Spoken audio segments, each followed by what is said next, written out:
ভারত আমাদের নারী নক্ষত্র জানতে পারবে, আমাদের সিকিউরিটি বলে, আমাদের সেফটি বলে, আমাদের গোপনীয়তা বলে কোনো কিছু থাকবে না।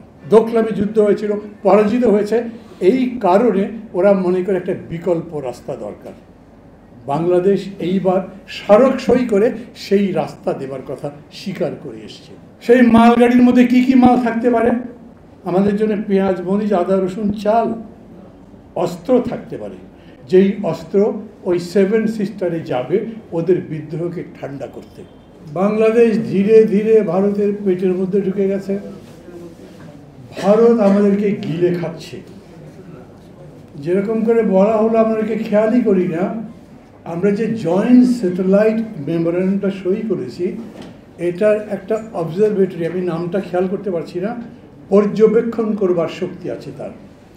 এমনিতেই আমেরিকা তার দেশের মধ্যে স্যাটেলাইট রেখে রাশিয়াকে সার্ভে করতে পারে, চীনকে সার্ভে করতে পারে, আর এইখানে ভারত ওইখান থেকেও সার্ভে করতে পারত, কিন্তু একেবারে ভেতরে সার্ভে করা যায় না। ধরেন ক্যান্টনমেন্টের মধ্যে কি আছে, আবার যুদ্ধের প্রস্তুতি কি আছে, সেইটা পর্যবেক্ষণ করা যায় না।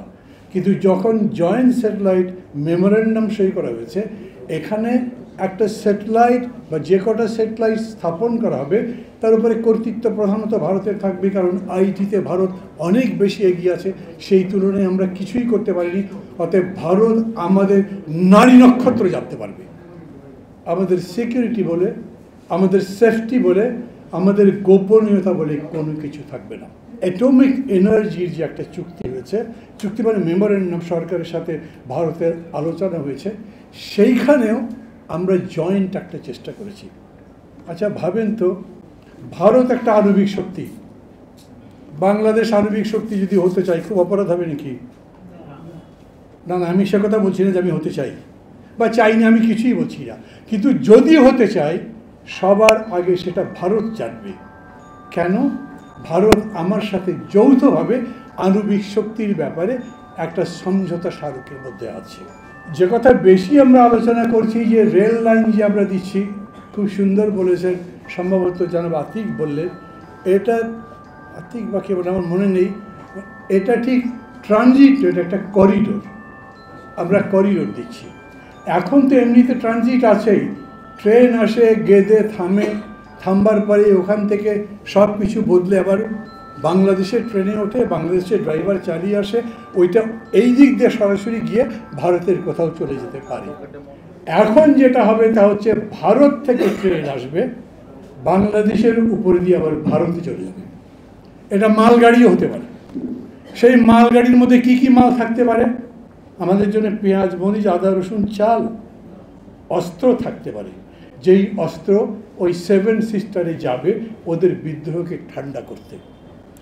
ভারতের একজন বড় কর্মকর্তা বলেছেন যে এটা আমরা করছি চিকেন নেকের বিকল্প হিসেবে।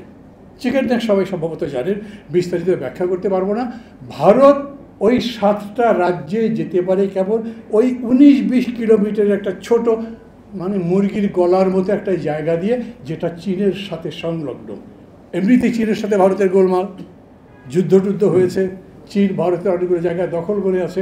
যত গরম ভারত খালি আমাদের সাথে দেখাতে পারে, চীনের সাথে আজ পর্যন্ত দেখাতে পারেনি, কিচ্ছু করতে পারেনি। দোকলামে যুদ্ধ হয়েছিল, পরাজিত হয়েছে, এই কারণে ওরা মনে করে একটা বিকল্প রাস্তা দরকার। বাংলাদেশ এইবার স্মারক সই করে সেই রাস্তা দেবার কথা স্বীকার করে এসছে। কি হলো দাঁড়ানো? আমার দেশে আমি ভারত এবং চীনের যুদ্ধের একটা প্রতিযোগিতার ময়দান বানিয়ে ফেললাম। আরও অন্যান্য তো আছেই, আমাদের বাণিজ্য ঘাটতি, সীমান্ত, পানি। কি মজার ব্যাপার, খুবই সুন্দর করে সবাই বলেছেন, আমরা তিস্তার পানি চাই, কিন্তু শেখ হাসিনা তিস্তার পানি তো চাননি। উনি বরঞ্চ ওদের কাছে বলেছেন, ওরা বলেছে আমরা গিয়ে দেখবো তিস্তা প্রজেক্টটা কি করা যায়। তারপরে তিস্তার পানি ছেড়ে দিয়েছেন সম্পূর্ণভাবে নত যেন একটা বুদ্ধি, ওদের কাছে সব সারেন্ডার করা হয়েছে।